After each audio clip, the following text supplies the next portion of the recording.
डोसे करायचं म्हटलं, की तांदूळ भिजवा, डाळ भिजवा, ही सगळी झंझट तर आलीच. पण आज तुम्हाला न तांदूळ, न डाळ वापरता झटपट इनो सोडाचा देखील वापर न करता मऊ, लुसलुशीत, जाळीदार डोसे कसे करायचे हे दाखवणार आहे. लहानांपासून मोठ्यांपर्यंत सगळ्यांना आवडतील. जर लहानांना किंवा मोठ्यांना बाजरीची भाकरी, पालक हे आवडत नसेल, तर या पद्धतीमध्ये झटपट पौष्टिक असा नाश्ता करू शकता. यामध्ये अजिबात इनो किंवा सोड्याचा वापर नाही केलेला आहे. त्यामुळे तुम्हाला समजत असेल की किती पौष्टिक हा नाश्ता तयार झालाय. रेसिपी नेहमीप्रमाणे भरपूर टिप्ससोबत तुमच्यासोबत शेअर केलेली आहे. त्यामुळे व्हिडिओ स्किप न करता संपूर्ण बघा. चला तर मग वेळ न घालवता लगेच रेसिपीला सुरुवात करूया. 1 कप बाजरीचं पीठ घेतले, अर्धा कप रवा घेतलाय. रवा जाडा बारीक कोणताही तुम्ही घेऊ शकता. 2 चमचे दही घेतले. दही शक्यता आंबट नसावं. हिरव्या मिरच्या घ्यायच्यात. मी 2 हिरव्या मिरच्या घेतल्यात. हिरव्या मिरच्या तुम्ही तुमच्या आवडीनुसार कमी जास्त करू शकता. जर लहान मुलं खाणार असतील तर हिरवी मिरचीचं प्रमाण कमी करा. त्यानंतर मूठभर कोथिंबीर घ्यायची. कोथिंबीर घातल्यामुळे चव आणि रंग दोन्ही खूप सुरेख येतो. मूठभर पालक घ्यायचे. मुलांना पालक खायला आवडत नाही. मग तुम्ही पालकच्या अशा वेगवेगळ्या नाश्त्याच्या रेसिपी बनवल्यात की मुलं देखील अगदी आवडीने खातात. यामध्ये 1 कप पाणी घालून घ्यायचे. ज्या कपाने रवा घेतला होता त्याच कपाने पाणी घ्यायचे. लागेल तसं पाणी घालून मिक्सरला अगदी स्मूथ पेस्ट होईपर्यंत फिरवून घ्यायचे. तुम्ही बघू शकता किती छान बबल्स आलेले आहेत. आपण अजिबात इनो किंवा सोड्याचा वापर नाही केलेला आहे. हे बॅटर एका बाउलमध्ये काढून घ्यायचे. तुम्ही याची कन्सिस्टन्सी पाहू शकता. अगदी परफेक्ट कन्सिस्टन्सीवरती आपलं बॅटर तयार झालंय.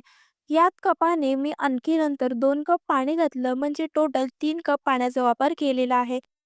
घातलेला रवा छान फुलावा यासाठी हे बॅटर 5 ते 6 मिनिटसाठी रेस्ट व्हायला ठेवून द्यायचे. जर तुमच्याकडे जास्त वेळ असेल तर तुम्ही 10 मिनिटं रेस्ट व्हायला ठेवला तरी चालेल. 5 ते 6 मिनिटं झाली, पीठ रेस्ट झालं, की यामध्ये चवीनुसार मीठ घालायचे आणि ते व्यवस्थित मिक्स करून घ्यायचे. तुम्ही बघू शकता पीठ आणखी हलकं झालेलं आहे. आता लगेचच याचे डोसे घालायला घ्यायचे. त्यासाठी पॅनला तेल लावून घ्यायचे. प्रत्येक वेळेस डोसे घालताना पॅनला तेल लावून घ्यायचं. डोसे घालताना बॅटर व्यवस्थित चमच्याने आधी ढवळून घ्यायचा आणि त्यानंतर घालून घ्यायचं. प्रत्येक वेळेस एक पोळी बॅटर घालून घ्यायचे आणि ते थोडंसं पसरवून घ्यायचे. जास्त पसरवायला नाही जायचं. हे डोसे पातळच होतात. मी तुम्हाला जवळून दाखवते. डोसेचं बॅटर घातल्या घातल्या लगेचच कशी छान त्याला बबल्स येतात, जाळी पडते. इनो सोडाचा वापर देखील आपण नाही केला तरी इतके परफेक्ट आपले डोसे तयार होत आहेत. बाजरीचे डोसे करायला जास्त वेळ लागत नाही. गॅसची फ्लेम कमी ठेवूनच 1 ते 1.5 मिनिटामध्येच हे डोसे तयार होतात. एका बाजूने ते कोरडे झाले की त्यावरती तेल लावून घ्यायचं आणि पुन्हा ते पलटून दुसऱ्या बाजूने शेकवून घ्यायचे.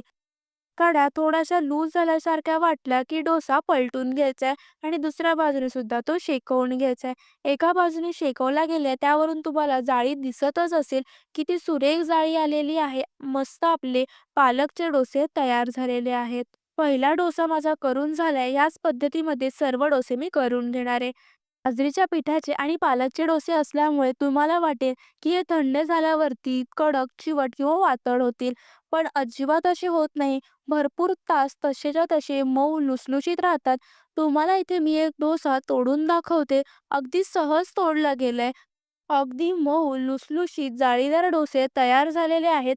हे डोसे तुम्ही लसणीच्या चटणीसोबत, लोणच्यासोबत किंवा दह्यासोबत सुद्धा खाऊ शकता.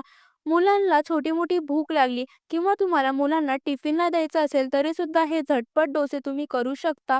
मुलांना कळणार देखील नाही की यामध्ये पालक आणि बाजरीचं पीठ घातलेलं आहे. चवीला अप्रतिम लागतात. करायला देखील सोपे. इनो, सोडा कसलाही वापर न करता जाळीदार डोसे सहज पद्धतीमध्ये तुम्ही करू शकता. रेसिपी कशी वाटली हे कमेंट करून नक्की सांगा. रेसिपी आवडली असल्यास व्हिडिओला एक लाईक नक्की करा. चॅनलवर नवीन असाल, चॅनलला अजून सबस्क्राईब केलं नसेल तर लगेचच चॅनलला सबस्क्राईब करा. जेणेकरून माझी येणारे नवनवीन रेसिपीचे व्हिडिओ तुम्हाला पाहता येतील. भेटूया पुन्हा अशाच एका नवीन रेसिपीसोबत नवीन व्हिडिओमध्ये. तोपर्यंत धन्यवाद.